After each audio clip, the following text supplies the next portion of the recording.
కృపగలిగిన దేవా నీకు స్తోత్రాలు. జీవమరణాలు నీ వశములో ఉన్నాయని, నరులారా తిరిగి రండని పిలిచేవాడు నీవే అని, గర్భఫలముగా ఈ భూమి మీదకి మానవులను పంపించేవాడు నీవే అని నీ లేఖన భాగాలు మా ముందు పెట్టి ఉన్నావు. ఆ క్రమంలోనే తండ్రి, నరుల ఆయుష్ కాలము పరిమితి గలదని, ఆ పరిమితిలో 17 సంవత్సరాల పరిమితిని నువ్వు నిర్ణయించి మానూరు వారి వంశాంకురంగా ఈ భూమి మీదకి పంపించి 17 సంవత్సరాల ప్రాయం వరకు ఈ భూమి మీద నీవు ఆయుష్ను అనుగ్రహించి బాల్యము నుంచి ఆ వయసు వరకు కూడా తోడుగా ఉండి చదువుల్లో సహాయము దయచేసి ప్రభా 5 దినాల క్రితము నీవు పిలుచుకున్నావు. నీ పిలుపునందుకున్న మానూరి దావీదు రాజు ప్రభా ఈ లోకయాత్రను ముగించాడు. తనకు జన్మనిచ్చిన తల్లిగా, తను పెంచి పెద్ద చేసి తల్లిగా ప్రభా తన వంశాంకురం వృద్ధి చెందుతుందన్న తండ్రిగా యాకోబు గారు, లావణ్య దేవాదిగా ప్రభా ఇక కుమారుడు లేడన్న దుఃఖములోను బాధలోనూ ఉన్నారు. తండ్రి సహోదరుడు శరణు. ఎందుకంటే ముందుగా తండ్రి ఇదిగా ప్రభా ఈ మానూరు వారి కుటుంబాలకు మూల స్తంభాలైన డేవిడ్ గారిని, కరుణమ్మ గారిని మీరు జతపరిచి తండ్రి 4 బిడ్డలను ఈ భూమి మీద వారికి అనుగ్రహించారు.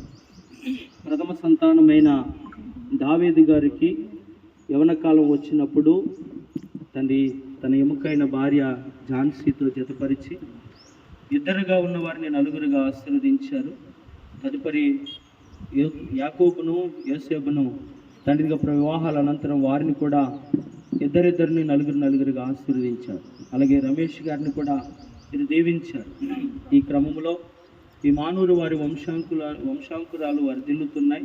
బిడ్డలు చదువుల్లో, జ్ఞానంలో వృద్ధి చెందుతున్నారు అనుకున్న తరుణంలో జరిగిన ఈ అనుకోని విపత్తును బట్టి కుటుంబము కలిగి ఉన్న దుఃఖంలో ఆదరించబడటానికి, ఓదార్చబడటానికి తండ్రిగా ప్రభా మనుషుల చేత కలగనిది మాట చేత, నీ వాక్యం చేత కలిగేది ఆదరణని గుర్తిరిగి ఏర్పాటు చేసిన ఈ స్మారక ఆదరణ కూడికను ఇంతవరకు అధ్యక్షుడిగా ఉండి జరిగించారు.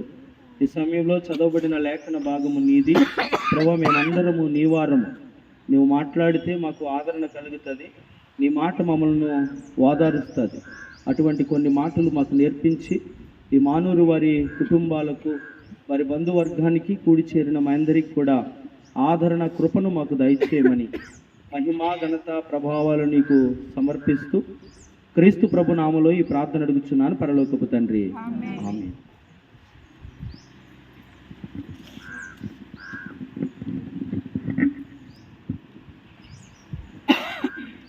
మంచిది. ఇలాంటి జ్ఞాపకార్థ కూడికల్లో లేకపోతే ఆదరణ కూడికల్లో ఈ మాటలు మనము వింటూనే ఉంటాం. ఎన్నో పర్యాయాలు విన్నవారుగానే ఉన్నాం. అయితే దుఃఖం అనేది ఏమిటి అంటే కనుక మానవునికి దుఃఖం అనేది సహజం. అది తప్పక వస్తాయి. కష్టము, బాధ, ఇబ్బంది కలిగిన పరిస్థితుల్లో ఒకవేళ తోటివారితో, జతవారితో, గత భర్త భార్యతో, భార్య భర్తతో, పిల్లల తల్లిదండ్రులతో, లేకపోతే కుటుంబాలు బంధువర్గాలతో చెప్పుకున్న ఆ కష్టంలో వచ్చేది ముఖ్యమైనది, ముందుగా ఉండేది దుఃఖమే. ఆ దుఃఖం అనేది సహజం. ఇక చెప్పాలి అంటే కనుక ఈ భూమి మీద శరీరధారిగా మానవ దేహంతో వచ్చిన దేవుడు కూడా కొన్ని పట్టణాలను చూసి, లేకపోతే తను ప్రేమించిన లాజరును చూసి కన్నీళ్లు పెట్టుకున్న సందర్భాలు పరిశుద్ధ గ్రంథంలో ఉన్నాయి.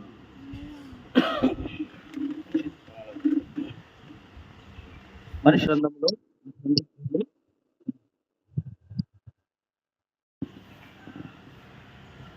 ఎందుకు ఈ మాట చెప్తున్నామంటే ఈ సమయంలో ఈ కుటుంబము లేకపోతే మానూరు వారు వంశాంకురాలన్నీ ఎందులో ఉన్నాయంటే దుఃఖంలో ఉన్నాయి. ఆ దుఃఖానికి బంధువులుగా లేకపోతే స్నేహితులుగా కూడి ఉన్న మనందరము కూడా ఏడవకండి అని చెప్పగలం తప్ప ఆ ఏడుపుని ఆపలేము. కానీ దేవుని వాక్యం ఏమని సెలవిస్తుంది అంటే కనుక చదువుతాం. యెషయా గ్రంథము 66వ అధ్యాయము 13వ వచనం చదువు. ఒకని తల్లి వారిని ఆదరించినట్లు వారిని ఆదరించినట్లు నేను మిమ్మల్ని ఆదరించేదను. ఏమంటున్నాడు దేవుడు? తల్లి ఆదరణ ఈ భూమి మీద గొప్పది. అలాంటి తల్లి ఆదరణతో దేవుని ఆదరణ అనగా దుఃఖములో ఉన్న వారిని ఆదరిస్తానని, ఒక తల్లి పిల్లల్ని ఎలాగైతే ఆదరిస్తుందో అలాగా దుఃఖములో ఉన్నవారిని నేను ఆదరిస్తానని నేటి ఉదయకాల సమయంలో దేవుడు మాట్లాడుతూ ఉన్నాడు. ఇక తల్లి అనే పదాన్ని మనం ముందు పెట్టి తిని ఆలోచన చేస్తే, స్త్రీకి తల్లి అవ్వటం చాలా గొప్ప భాగ్యం. అప్పుడే ఆవిడ ఒక తల్లి అయినా తండ్రి అయినా బిడ్డలు కలిగిన తర్వాత వారు పెంచి పెద్ద చేసి వివాహాలు చేసిన తర్వాత, లేకపోతే ఆ బిడ్డలు స్థిరపడిన తర్వాత వీరు సంపూర్ణ మానవులుగా గుర్తింపు అనేది పొందుతారు. ఆ క్రమంలో తల్లిని మనం ముందు జ్ఞాపకం చేసుకుంటే, దేవుడు గర్భఫలం ఇచ్చి ఆ గర్భఫలాన్ని బహుమానంగా చెప్పి, ఆ బహుమానాన్ని అండములో పిండముగా, అండము విడుదలైనప్పుడు అణువంత పరిమాణాన్ని లోపలికి పంపించి పిండముగా మార్చి ఆ పిండానికి అవయవ నిర్మాణము చేసి ఆకారము కలుగజేసి మనిషిలోనే ఇంకొక మనిషిని పెట్టి ఆ మనిషిని భూమి మీదకి పంపించిన దేవుడు ఆ బిడ్డ ఎదుగుతున్నప్పుడు చెప్తున్న మాట ఏంటంటే, నా యొక్క శిక్షలోను బోధలోను పెంచండి, ఎందుకంటే ఈ బహుమానము నేను ఇచ్చాను. ఇచ్చిన ఈ బహుమానం కోసము ఇర్మియా గ్రంథంలో ఏం చెప్తున్నట్టే, తల్లి గర్భంలో ఉండగానే చదవమ్మా 1వ అధ్యాయం 4-5 వచనాలు చెప్పు. గర్భములో నేను నిన్ను రూపింపక మునుపే నిన్ను ఎరిగి తిని గర్భము నుండి బయటికి రాకముందే బయలుపడకముందే నేను నీ కొరకు ప్రతిష్ఠించుకుని నా కొరకు నిన్ను ఏం చేశాను అంటే ప్రతి వారిని కూడా దేవుడు ప్రణాళికబద్ధంగా ప్రతిష్ఠించుకుని ఈ భూమి మీదకి పంపిస్తున్నాడు. ఇక మనం చెప్పాలంటే, ఇంటిలో మనము వాడుకునే వస్తువులు ఉంటాయి. టీ తాగి గ్లాస్ కాడి నుంచి నీళ్లు తెచ్చుకుని బిందె దాకా, లేకపోతే ఇంకా పెద్దవైనవి ఉంటాయి. టీ తాగాలంటే బిందెతో తాగలేము కదా, గ్లాస్ తోటే తాగుతాం. నీళ్లు తెచ్చుకోవాలి ఇంట్లో కంటే నలుగురికి అవసరమైన నీళ్లు గ్లాస్తో తెచ్చుకుంటే సరే. ఇంట్లో వస్తువులు ఎలాగైతే మనము దాని అవసరం నిమిత్తము దాని పరిమాణము నిమిత్తము ఏర్పాటు చేసుకుని సిద్ధపరుచుకుంటున్నామో, అలాగే ఈ భూమి మీద ఆయన మహిమార్థమై గర్భములోనికి పంపించిన దేవుడు రూపించి భూమి మీదకి పంపించక ముందే ఒక ప్రణాళిక కలిగి ఒక పని కలిగి పంపించాను అంటున్నాడు. ఇక దేవుడు ఏమంటున్నాడంటే, జీవమరణాలు నా వశములో ఉన్నాయని సమూయేలు గ్రంథం 6వ అధ్యాయంలో చెప్తూ ఉన్నాడు. ఇక దేవుడు ఏమంటున్నాడంటే, సుఖ దుఃఖాలు నేను జతపరిచాను అంటున్నాడు. ఇక దేవుడు ఏమంటున్నాడంటే, కీడు వెనకాల మేలు దాచిపెట్టాను అంటున్నాడు. ఇక దేవుడు ఏమంటున్నాడు అంటే గనక, నరులారా తిరిగి రండి నేను పిలుచుకుంటాను అంటున్నాడు. ఈ క్రమంలో అంతా దేవుణ్ణి ముందు పెట్టుకుంటే ఆయన చిత్తమై ఉంది సమస్తం. అంతేకాకుండా మన ఆలోచన కలిగితే గర్భఫలం వచ్చినప్పుడు దేవుడు ఇవ్వాలని, దేవుడు ఇచ్చేదని గ్రహించి దేవుణ్ణి అడుగుతూ ఉంటాం. ఇచ్చిన తర్వాత బిడ్డలు ఎదగాలని, వారి భవిష్యత్తు బాగుండాలని, ఉన్నతంగా వర్ధిల్లాలని, అవసరమైతే మనం ఏమని దీవిస్తామంటే, మా ఆయుష్ కూడా పోసుకుని, మాకేదన్నా భూమి మీద ఆయుష్ ఉంటే అది కూడా నీవే పొందుకుని నిండు నూరేళ్ళు కలకాలం వర్ధిల్లు నాయనా అని ఆశీర్వదిస్తాం. అంటే ఇదేముందంటే తల్లిదండ్రుల ప్రేమ అయ్యింది. అయితే నిన్ను నన్ను ఈ భూమి మీదకి పంపించిన దేవుడికి ప్రేమ లేదంటావా అంటే గనక, నా ప్రేమ ఎలా ఉండదు తెలుసా? మన పిల్లలు లేకపోతే మనము చెప్పు చేతుల్లో ఉన్నప్పుడు, మన మాట వింటున్నప్పుడు ఏమైనా చేయటానికి, ఎంతైనా ప్రేమించటానికి ఇష్టపడతాం. అదే మన చెప్పు చేతుల్లో లేనప్పుడు ఆ ప్రేమ కాస్త ఏమవుతుందో తెలుసా? నా కడుపును నువ్వు చెడబుట్టావురా అన్న తల్లిదండ్రులు లేదా? ఉన్నారు. ఎందుకంటే సరైన రీతిలో పెరగకపోతే, తల్లిదండ్రులు అనుకున్నట్టు ఈ భూమి మీద భవిష్యత్తు ఉండకపోతే, నా కుమారుడు చక్కగా చదవాలి, నా కుమారుడు బాగా ఉన్నతంగా వర్ధిల్లాలి, నా గ్రామానికి, సంఘానికి, కుటుంబానికి పేరు తేవాలని నేను ఆలోచన కలిగి ఉంటే, నా కడుపును పుట్టిన నీవు వంశానికి, ఇంటికి, ఊరికి చెడ్డ పేరు తెస్తున్నావురా. ఇలాంటి వాడు ఉన్నా ఒకటే, అనే తల్లిదండ్రులు లేరా అంటే ఉన్నారు. ఎందుకు ఈ మాట చెప్తున్నాను అంటే కనుక మనం అనుకున్నట్టు మధ్యలోనే మన పిల్లలు లేదా పసికందుగా లేదా 17 సంవత్సరాల ప్రాయంలో ఈ లోకయాత్రను ముగించుకుని వెళ్ళిపోయిన ఆ కుమారుని బట్టి మామగా తాతగా డేవిడ్ గారు కరుణమ్మ గారు ఏమని ఏడుస్తున్నారు, బాధపడ్డారు అంటే గనక ఇక మాకెందుకు, మా చేతుల మీద కుమారుడైన వాడు వెళ్ళిపోతే, మా చేతుల మీద మనవడగా ఉన్న నీవు వెళ్ళిపోతే మేమెందుకు అని రోధిస్తున్నారు. ఇక యాకోబు గారు లావణ్య గారిని గుర్తు చేసుకుంటే వారు ఏమంటారంటే, ఎందుకు భర్తను లేకపోతే గ్రామాన్ని, సుఖాన్ని, సంతోషాన్ని వదిలిపెట్టి సముద్రాలు దాటి దేశము వెళ్ళాను ఎందుకు అంటే గనక మీకోసం కదా, మీరే లేకపోతే నా జీవితం ఎందుకు అని తల్లిగా ఆవిడ అనుకుంటుంది. లేకపోతే ఇంతకాలం పెంచినప్పుడు తండ్రిగా ఏమనుకుంటాడంటే, ఇక ముందు మమ్మల్ని పోషించే బాధ్యత లేదా పోషించే వయసుకు వచ్చిన బిడ్డలు మా ముందే వెళ్ళిపోతే ఇక మేమెందుకు అని తండ్రిగా వారు అనుకుంటారు. ఇలాగ మనం అనుకుంటాం. మన పిల్లలు వెళ్ళిపోతే ఈ క్రమంలో చూస్తే ఈ భూమి మీదకి పంపించిన దేవుడు రూపాన్ని ఏర్పాటు చేసి ఈ భూమి మీదకి పంపించిన తర్వాత బయటపడక ముందే లోపలే నీ కోసం నేను ఒక ప్రణాళిక కలిగి ఉన్న దేవునికి ప్రేమ లేదా అంటే గనక ఆయన ప్రేమ గురించి మనం మాట్లాడుకుంటే ఆయన మించిన ప్రేమమయుడు ఎవరు కూడా లేరు. నా ప్రేమ ఎలా ఉంది అంటే ఇందాక చెప్పుకున్నట్టు మనం అనుకున్నట్టంతా బిడ్డలు ఎదుగుదల వర్ధిల్లింపు ఉంటే మనం సంతోషిస్తాం, నా కొడుకు అని చెప్పుకుంటాం. లేకపోతే మనం అనుకున్నట్టు లేకపోతే ఆ కడుపుని ఎందుకు పుట్టావరు అని బాధపడుతూ మన నోటితోనే శపిస్తూ ఉంటాం. కానీ దేవుడు తల్లిదండ్రులుగా మనము తప్పు చేసినా, మన కళ్ళ ముందు పుట్టిన పిల్లలు తప్పు చేసినా, తల్లిదండ్రులుగా, మామగా, తాతగా, తండ్రిగా, తల్లిగా ఈ లోకంలో ఉన్న ప్రారంభ దినపు ఆది కాండం మొదలుకొని కలుగజేసిన జననాంగమైన ఆదిమ తల్లిదండ్రులు ఆదాము అవ్వ మొదలుకొని నేటి వరకు విస్తరించిన మానవులందరినీ కలుగజేసిన తండ్రి ఎదుట మనం ఎన్ని తప్పులు చేసినా ఇచ్చిన ఆయుష్కాల ప్రకారం ఆయన ప్రేమిస్తూనే ఉన్నాడు.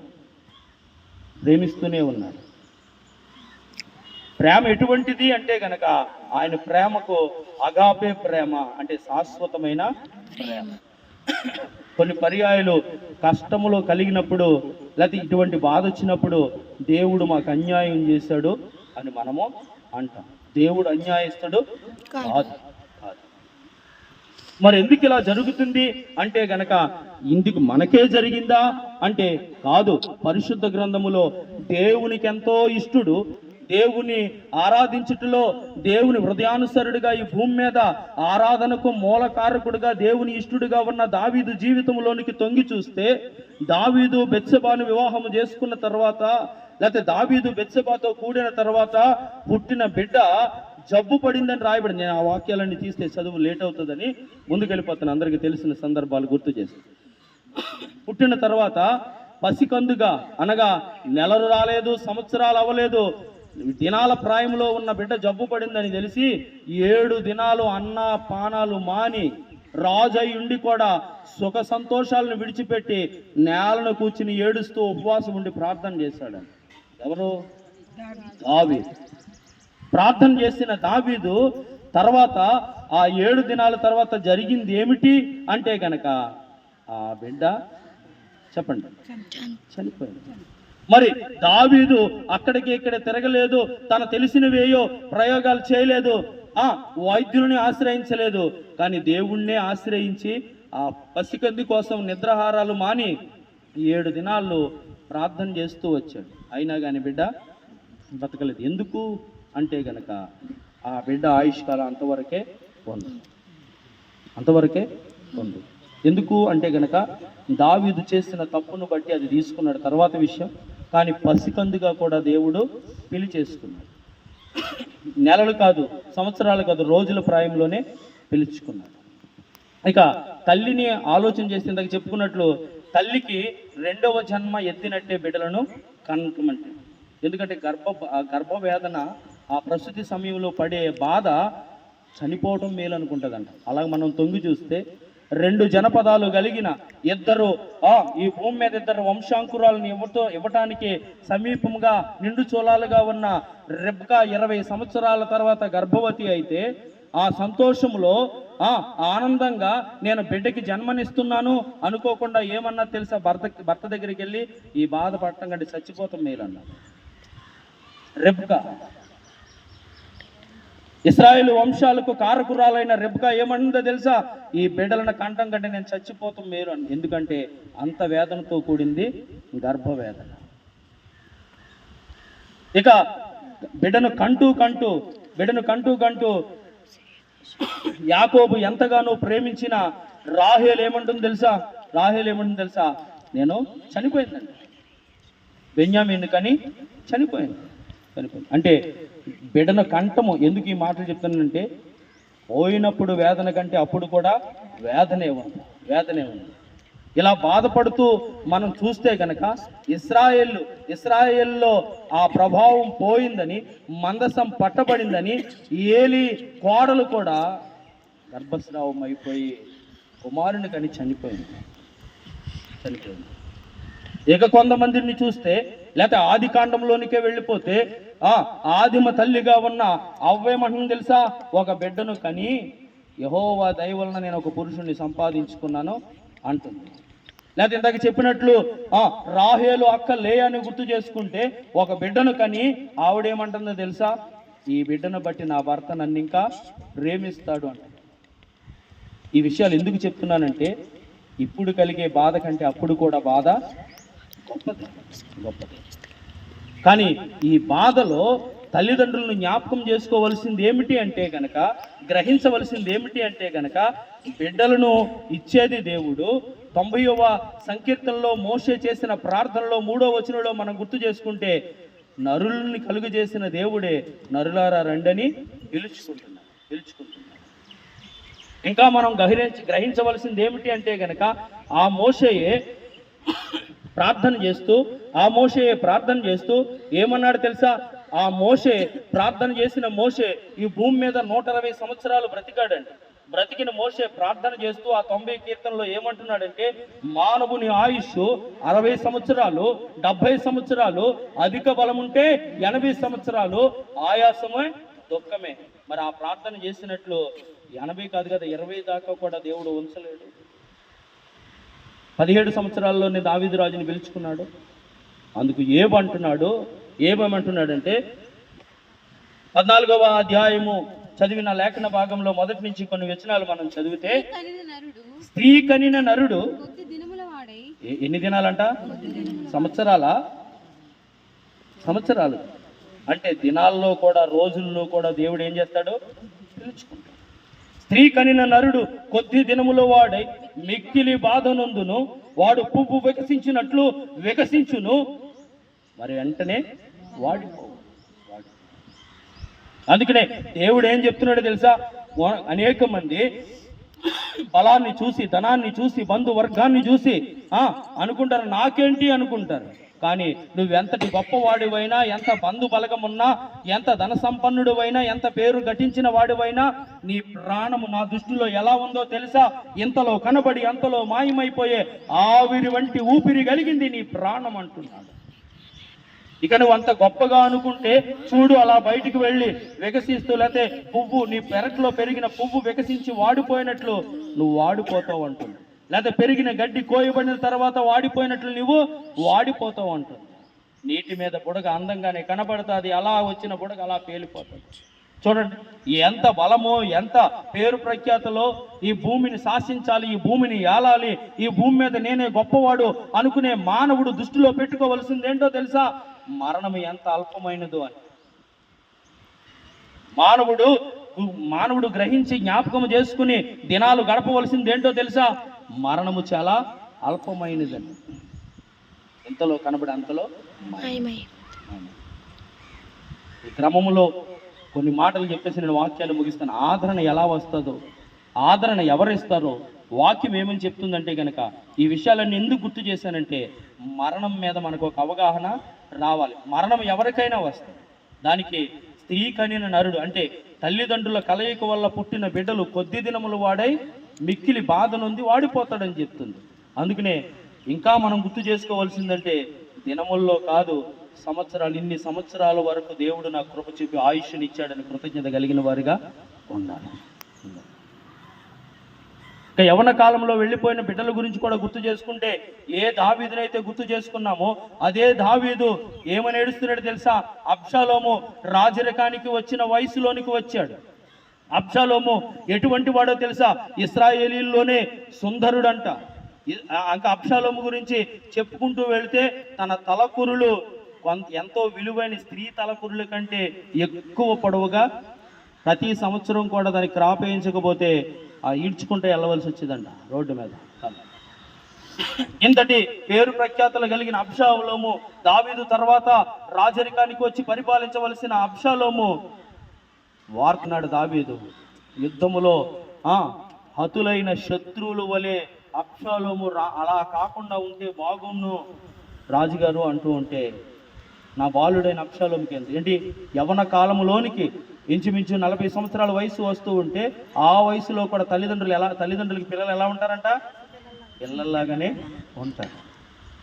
తల్లిదండ్రులకి పిల్లలు ఎలా ఉంటారంటే, ఎంత వయసు వచ్చినా మనకు మెరిసిపోయినా కానీ మన తల్లిదండ్రులకి మన పిల్లల కిందనే కనబడతాం. అందుకనే బాలుడైన అబ్షాలోమా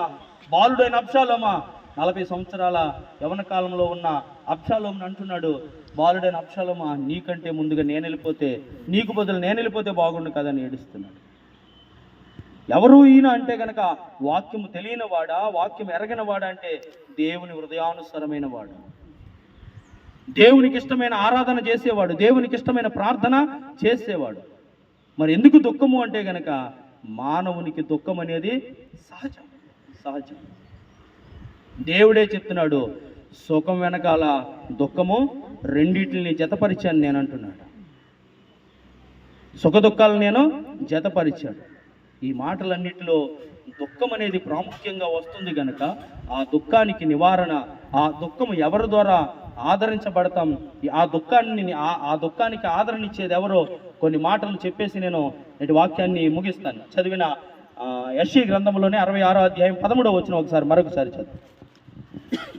ఒకని తల్లి వాణ్ణి ఆదరించినట్లు నిన్ను మిమ్మల్ని ఆదరిస్తాను. దేవుడు ఏం చెప్తున్నాడంటే, ఈరోజు మనం ఎన్ని చెప్పినా, లేకపోతే లావణ్య తల్లిదండ్రులు చెప్పినా, లేకపోతే అత్తమామలు చెప్పినా, లేకపోతే యాకోబు గారికి సేవకులు కలిగితే బంధువులుగా ఎవరెన్ని చెప్పినా కానీ వారిని ఆదరించలేము. కానీ దేవుని వాక్యము నమ్మదగినది, పూర్ణ అంగీకారానికి యోగ్యమైనది. ఆ వాక్యమే, ఆ దేవుడే ఆ గ్రంథకర్త అయిన యెషయా ద్వారా 13వ వచనంలో 66వ అధ్యాయంలో ఏమని చెప్తున్నాడంటే, తల్లి ఎలాగైతే బిడ్డలను ఆదరించి ప్రేమిస్తుందో ఈ దుఃఖంలో ఉన్న మిమ్మల్ని నేను ఆదరిస్తాను అంటున్నాను. ఒకని తల్లి ఆదరించినట్లు నేను మిమ్మల్ని ఆదరిస్తాను. దేవుని ద్వారా ఆదరణ కలుగుతుందని మొట్టమొదటిగా గ్రహించాలి. రెండవదిగా చదువు యోబు గ్రంథం 6వ అధ్యాయం 9-10 వచనాలు చదువు. దేవుడు తన ఇష్టానుసారముగా నన్ను నలుపును గాక, చేయి జాడించి ఆయన నన్ను నిర్మూలము చేయును గాక. అప్పుడు నేను పరిశుద్ధ దేవుని మాటలను ఒప్పుకొనకుండా లేదని నేను ఆదరణ గురించి మాట్లాడడం ఏంటి? అలా ఆగిపోయి చదువుతావు. అదే ఇంకా మళ్ళీ చదవాలి. ఆదరణ అనే మాట వచ్చిందా లేదా? మళ్ళీ చదువు స్పష్టంగా. దేవుడు తన ఇష్టానుసారంగా నన్ను నలుపును గాక, చేయి జాడించి ఆయన నన్ను నిర్మూలము చేయును గాక. అప్పుడు నేను పరిశుద్ధ దేవుని మాటలను ఒప్పుకొనకుండా లేదని నేను ఆదరణ పొందుతున్నాను. పరిశుద్ధ దేవుని మాటలు ఏం చేస్తాయంట? ఆదరణ ఇస్తాయి. మొట్టమొదటిగా దేవుడు ఏమంటున్నాడంటే, డైరెక్ట్గా ఒకని తల్లి ఎలాగైతే బిడ్డలను ఆదరిస్తాదో ఇంతటి దుఃఖములో ఉన్న మిమ్మల్ని నేను ఆదరిస్తానని అభయం ఇస్తున్నాడు. రెండవదిగా నీకు ఆదరణ ఎలా కలుగుతుందో ఎలా చెప్తున్నాడంటే కనుక, పరిశుద్ధ గ్రంథములో ఉన్న దేవుని మాటలు వింటే ఆదరణ కలుగుతుంది. అంటే మనుషుల మాటల వలన ఆదరణ కలుగుతుంది, కలగకపోతుంది. కానీ దేవుని మాటలు ఆదరిస్తాయి. యోబే చెప్తున్నాడు, యోబు మనకంటే కూడా ఎన్నెన్నో ఎప్పటి వరకు కూడా, అప్పటి నుంచి ఇప్పటి వరకు కూడా అంతటి శ్రమ పొందినవాడు భూమి మీద ఉన్నాడా అంటే లేడు. అటువంటి శ్రమల్లో యోబు చెప్తున్నాడు, దేవుని హస్తమే నన్ను నలిపేయును గాక అంటున్నాడు. దేవుని హస్తము నన్ను నలిపేసినా కానీ ఆయన మాట నన్ను ఏం చేస్తుంది? ఆదరిస్తుంది. దేవుడు అనుమతించాడు కాబట్టి అపవాది తన పన్నాగ ప్రయత్నంలో తన క్రియను జరిగించి యోబుకు మొత్తం నష్టాన్ని కలుగజేసి సమస్తాన్ని తీసేసి శరీరం కుళ్ళిపోయేదాకా తీసుకొచ్చింది. అయినా కానీ యథార్థత విడవని యోబు దేవుని మాటలను బట్టి నమ్మిక కలిగి దుఃఖంలో ఉన్న ఈ మానవుడి కుటుంబాలతో లేకపోతే మనతో మాట్లాడుతున్న మాట ఏంటో తెలుసా? రెండవదిగా ఆదరణ ఎలా కలుగుతుందని చెప్తున్నాడు తెలుసా? దేవుని పరిశుద్ధమైన మాటలు వింటే ఆదరణ కలుగుతుంది. మూడో మాట చెప్తాను. యోబు గ్రంథం 15వ అధ్యాయం 11వ వచనం. దేవుడు సెలవిచ్చిన ఆదరణ నీకు తేలిగ్గా ఉందా? ఈ మాటలు ఇట్లు నీతో మృదువుగా పలకబడిన వాక్యము తేలిగ్గా ఉంది. చాలా. మూడవదిగా పూర్ణాంగీకారానికి యోగ్యమైన వాక్యాన్ని నువ్వు నిర్లక్ష్యంగా తీసుకోక. ఇది తేలికైంది కాదు. ఈ వాక్యమే ఈ సృష్టిని చేసింది. ఈ వాక్యమే శరీరధారిగా కృపా సత్య సంపూర్ణుడిగా ఈ సృష్టిలో విస్తరించిన మానవుడు నశించిపోయి నరకానికి వెళ్ళకూడదని ఆ వాక్యమే రూపము ధరించి యేసుక్రీస్తుగా ఈ భూమి మీదకి వచ్చింది. అటువంటి వాక్యాన్ని నువ్వు తేలికగా తీసుకోవద్దు, దాని నిర్లక్ష్యము చేయొద్దు. దేవుడే చెప్తున్నాడు, తల్లిలాగా నేను నిన్ను ఆదరిస్తానని. దేవుడే చెప్తున్నాడు ఆయన మాటలు, ఆయన పరిశుద్ధమైన మాటలు వింటే ఆదరించబడతావని. మూడవదిగా ఆయన వాక్యాన్ని చదివితే లేదా ఆయన మాటలను నిత్యము వాక్యాన్ని నువ్వు చదువుతూ ఉంటే కనుక తేలిగ్గా తీసుకోకుండా నమ్మదగినదిగా నువ్వు తీసుకుంటే ఆ వాక్యము చేత ఆదరించబడతావని. మూడవదిగా మాట చెప్పేసిన వాక్యాన్ని ముగిస్తాను. అపోస్తుల కార్యముల గ్రంథం 15వ అధ్యాయం 31వ వచనం.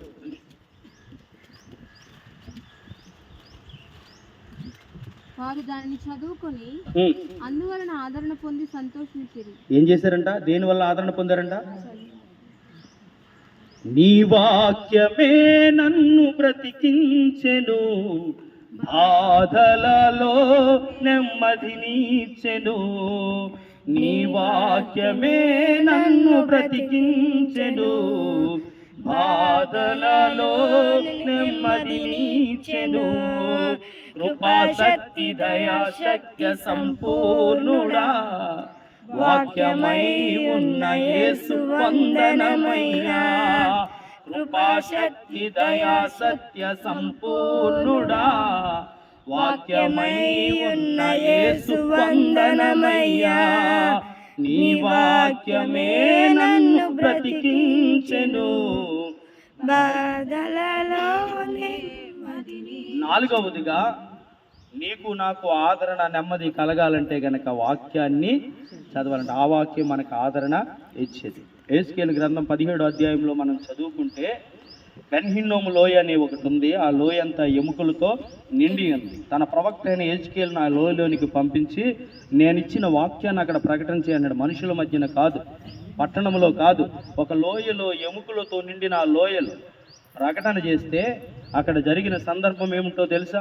దేవుని వాక్కు యెహెజ్కేలు నోటంటా వెళ్ళిన తోడనే అక్కడ చెల్లా చెదురుగా ఉన్న ఎముకలన్నీ అస్థిపంజరాలుగా మారిని. అస్థిపంజరాల మీదకి ఆ చర్మం, కండలు వచ్చినాయి, నరాలు వచ్చినాయి, చర్మం వచ్చినాయి. తర్వాత మరలా ప్రకటన చేస్తే ఆ చర్మాలు కలిగిన ఆ దేహాల్లోనికి ప్రాణము వచ్చింది. దేవుని మాట బ్రతికించేది, దేవుని మాట ఆదరించేది. అదే వాక్కు తర్వాత రెండవ రాకడలో ఈ భూమి మీదకి ఘోర శబ్దముగా వచ్చినప్పుడు సమాధుల్లో ఉన్న ఎముకలైనా కుళ్ళిపోయిన శవాలైనా నీవు నేను సజీవుడు అనుకుంటున్నప్పుడు ఈ క్షణము దేవుడు వస్తే కనుక మనకంటే ముందు శవాలే లేకపోతే సమాధుల్లో ఉన్నవారే నిద్రిస్తున్నారు అన్నవారే మొదట లెగుస్తారని వాక్యము సెలవిస్తుంది. ఈ వాక్యానికి అంత శక్తి ఉందని గ్రహించి వాక్యము నమ్మదగినది, పూర్ణాంగీకరణ యోగ్యమైనదని ఎంచి